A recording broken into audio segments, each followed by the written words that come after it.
Olá, tudo bem? Mais um CNT Notícias Bahia que está no ar e a gente vai conferir agora os destaques de hoje. Atendimento gratuito em Feira de Santana ajuda contribuintes a declarar o imposto de renda sem erro. Governo federal assina protocolo nacional para investigação de crimes contra jornalistas e a ABERT divulga o relatório que mostra a redução da violência contra os profissionais de comunicação. Projeto universitário produz mudas de plantas da caatinga e envolve estudantes e moradores da região. Tudo isso e mais agora no CNT Notícias Bahia.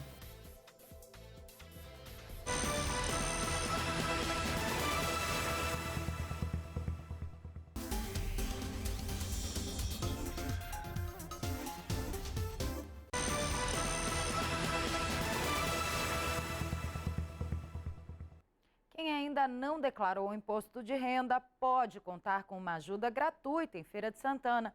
O serviço é oferecido por uma universidade e facilita a vida na hora de prestar contas com o Leão. Para não correr risco de erro e evitar os problemas com o CPF, muita gente busca ajuda para declarar o imposto de renda. Na Universidade Estadual de Feira de Santana, essa ajuda especializada é gratuita. O serviço é oferecido pelo Departamento de Ciências Contábeis da Universidade e é aberto ao público. Não precisa agendar, basta levar os documentos pessoais e os comprovantes de renda. É necessário, né? Declarar, porque pode, em qualquer momento, bronquear nosso CPF, não ficar sem conta. É uma grande facilidade, principalmente para as pessoas físicas, né?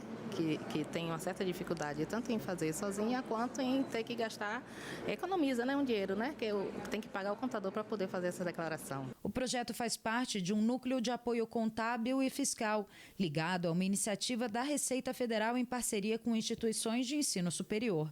A coordenadora explica que o foco é atender pessoas e ajudar a população, não importando o perfil de quem busca o serviço.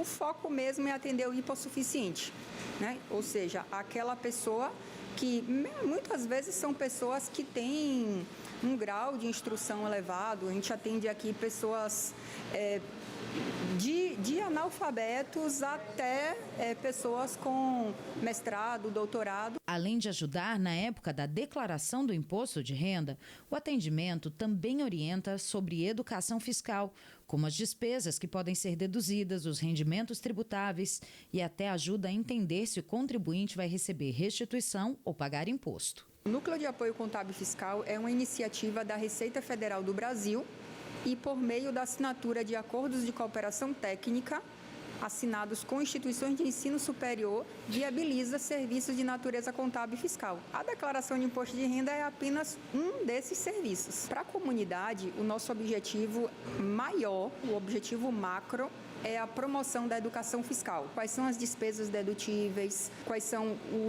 os rendimentos tributáveis, entender por que é que ele está restituindo o imposto de renda ou por que é que ele está pagando o imposto de renda.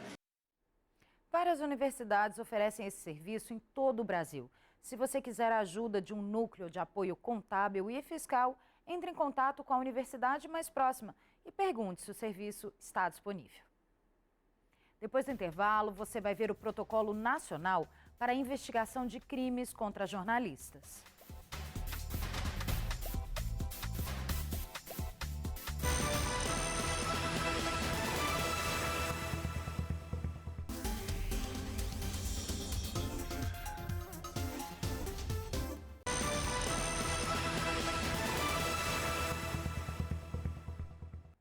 O governo federal divulgou um protocolo nacional de investigação de crimes contra os comunicadores. E a Associação Brasileira de Emissoras de Rádio e Televisão também lançou um relatório sobre as violações à liberdade de expressão. O levantamento da ABERT registrou 66 casos de violência não letal, envolvendo pelo menos 80 jornalistas e veículos de comunicação. Uma redução de 9,1% no número de casos e de 5% no total de profissionais vítimas dos ataques. No que diz respeito à violência letal, daí sim, nós não tivemos nenhum caso de assassinato, homicídio praticado contra profissional de comunicação no exercício da profissão no ano de 2025. De acordo com o levantamento, as agressões físicas lideram os registros de violações ao trabalho jornalístico, 39% do total. Foram 26 casos contabilizados, aumento de 11,5%. A região Sudeste liderou o ranking, 38% dos casos.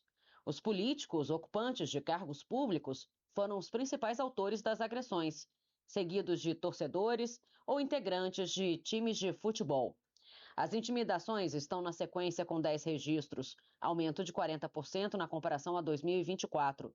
E pela primeira vez desde 2019, as detenções também fizeram parte das estatísticas, com 2 casos nas regiões norte e sul do país. Apesar de algumas reduções nos números, os dados apontam também que a cada 5 dias a imprensa brasileira sofre algum tipo de violência, uma situação ainda grave. Nós estamos falando de atentados, nós estamos falando de agressões que foram maiores quando comparamos em relação ao ano de 2024, ofensas, intimidações, que também foi um número maior quando nós fazemos um recorte comparando ao ano de 2024, ameaças, injúrias, censuras, furtos e roubos, detenção e ato obsceno. Então, ainda que seja um número em queda, é um número que nós não podemos comemorar. Os serviços de IA entram nessa análise. Ao longo do ano passado, foram registrados 900 mil ataques contra a imprensa com o uso da tecnologia, o equivalente a quase 2.500 agressões por dia, ou quase 2 por minuto. E as perspectivas são críticas. Temos a preocupante perspectiva de que os números em 2026 tendem a crescer.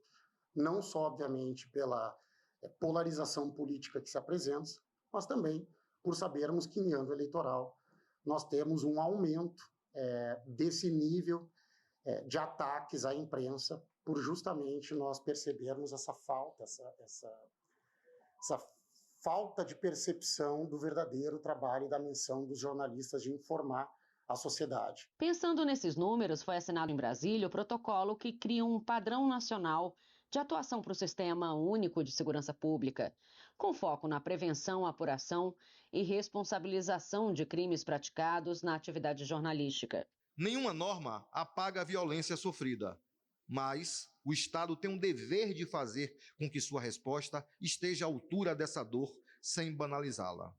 O Estado tem o dever de transformar aprendizado institucional em proteção concreta e de fazer com que cada caso não seja apenas lembrado, mas efetivamente levado a sério. Memória, justiça e não repetição não são fórmulas vazias, são obrigações do poder público. A lógica é clara: ataques a jornalistas não são apenas crimes individuais, mas violações à liberdade de expressão e ao direito à informação, com impacto direto sobre a democracia. O protocolo orienta desde o registro da ocorrência até a condução das investigações, incluindo medidas emergenciais de proteção, coleta qualificada de provas e preservação do sigilo da fonte. O documento foi construído com vários representantes do jornalismo profissional, como a Associação Brasileira de Emissoras de Rádio e Televisão, a ABERT, Repórteres Sem Fronteiras e a Federação Nacional dos Jornalistas, todos em articulação com a sociedade civil. Quando um jornalista é atacado por causa do que investiga, quando o comunicador é silenciado por causa do que denuncia, não é só uma pessoa que sangra, é a democracia que recua, é o espaço público que encolhe, é a sociedade inteira que perde o direito de saber. E no próximo bloco você vai ver que em Juazeiro, um viveiro universitário ajuda a recuperar as áreas da Caatinga.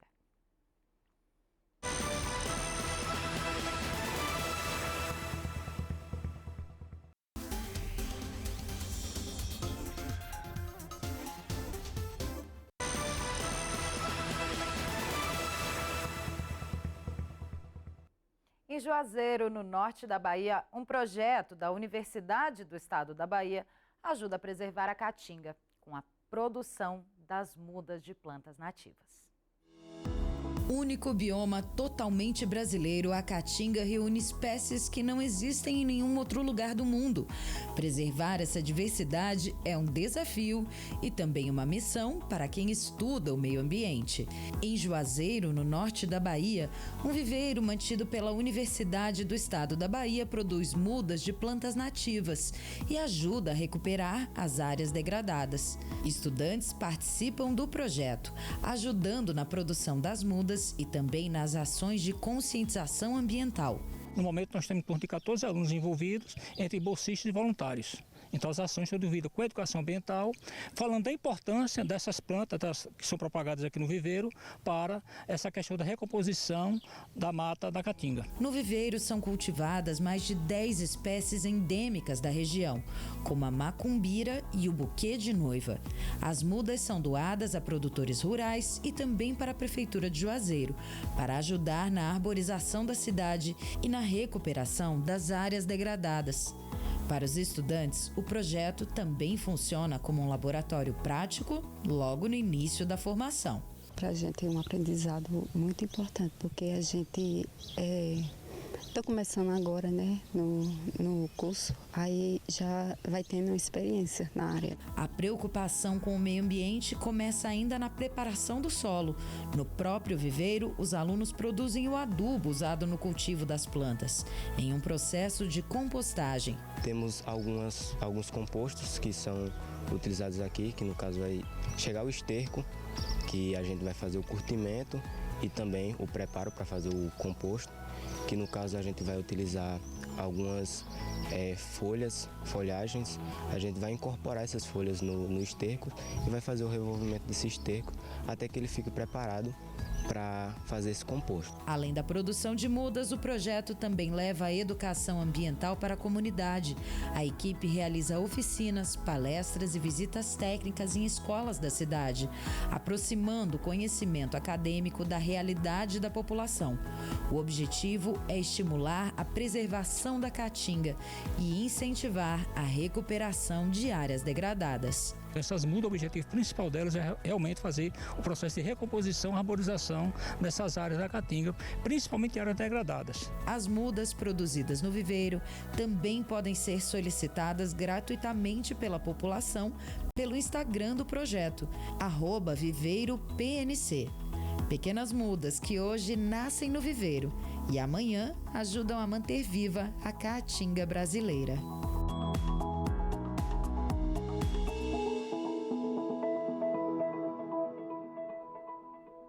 E o CNT Notícias Bahia de hoje fica por aqui, mas continue com a gente também pelo nosso aplicativo CNT Play. É gratuito. E a gente se vê na próxima edição. Até lá.